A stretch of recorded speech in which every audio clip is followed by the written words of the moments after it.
ba lấy chạy lấy ba lỗ nó còn không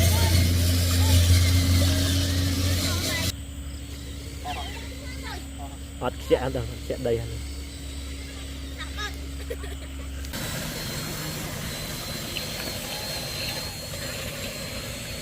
chạy ba tay bao nhiêu này cái lan canh con tao rồi điểm đáy là lan luôn đây cạnh mình tao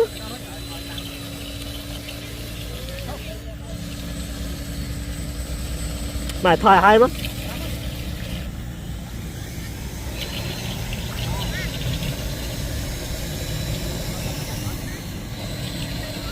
tao một phát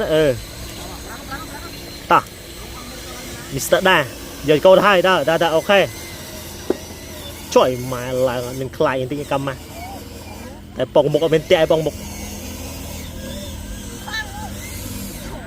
ba lấy tao bán đâu ba cu này nữa trời off pre nhá ở bên trong off pre mà rồi từ pre nha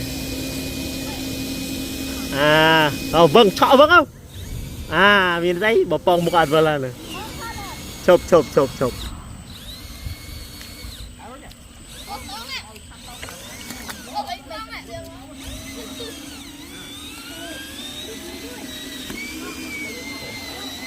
mẹ về tình nghĩa mẹ con hạt tao ơi chụp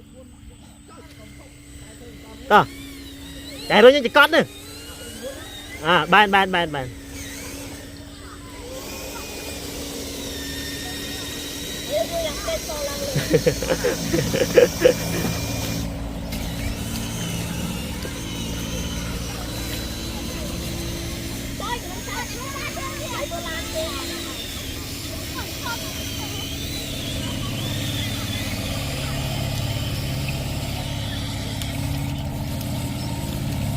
vậy đi này ra mà nhỏ toàn ăn đom này kêu một đứa chưa ba rồi mấy cái nhoi kìa nước chưa ba rồi mấy cái nhoi thế kìa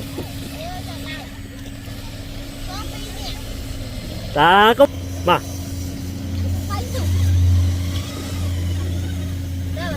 ba lỗ nó còn không cho mà khoang trục cho mà trục lan thôi ai chứ mày bye bye cái được xa đây nữa nghe mày phong linh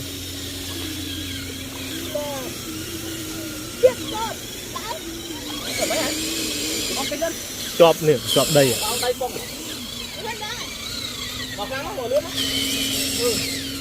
phong đây là ban này lệch là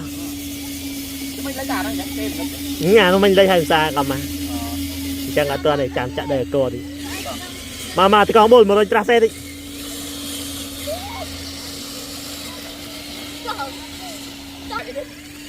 nên đây chỉ lán xà này chỗ lết bắt phải vì chắc cái việc rồi nhiều phong này nhảy thì còn rồi đang làm mấy cái đang là bị trâu tập trắng đúng không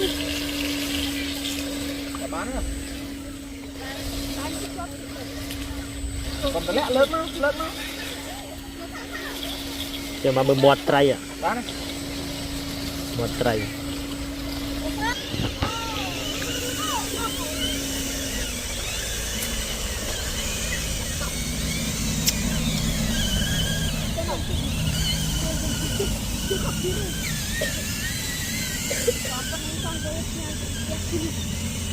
ốp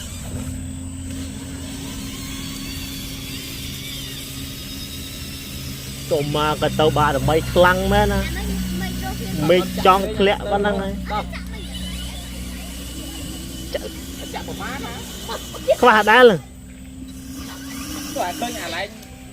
ta một mốc cùng rinh lẹ vậy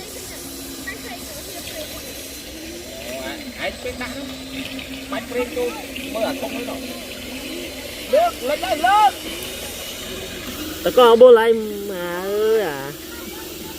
rồi giá vậy đó là ấy phong lấy phong này rồi phong ở đây chọc mà Rồi cái chạm thôi nè.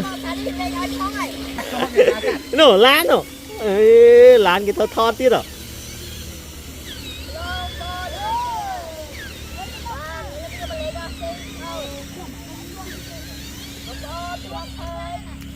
Một bộ phật nữa, một bộ phật. À, rồi vào đây đó. Tao bóp thế, tao coi. Cái này. Cái cột.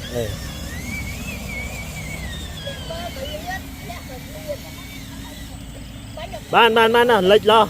Còn đo phần. Dứt.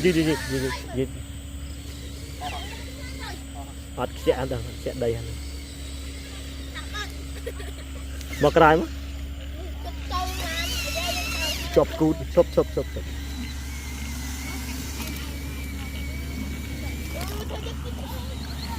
Ta, bán á. Ô, tôi mua có. Ta. À.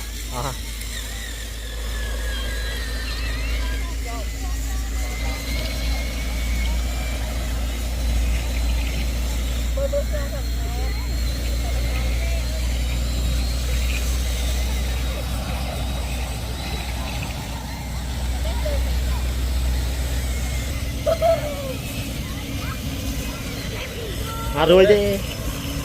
Rồi. Đây. Rồi nó.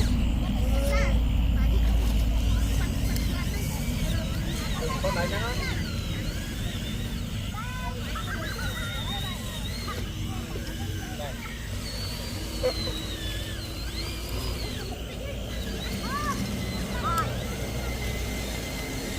Bạn nữa, à nó rồi bị chun nữa.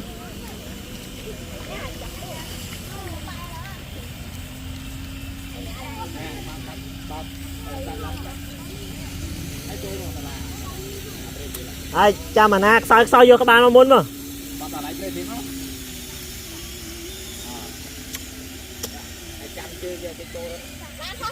Ban mà. À rồi đi. Chọp là rồi nha, ná làm tôi chạy rồi nha. À ba cu thôi nè. Ô anh nhỉ. Đâu? Có phải rồi đá lắm, tao mau đuổi đá lắm. Ba cu này nữa.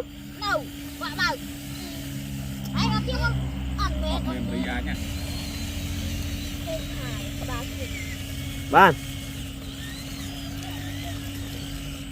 Tao mua. Cho ba ra. À rồi đi không?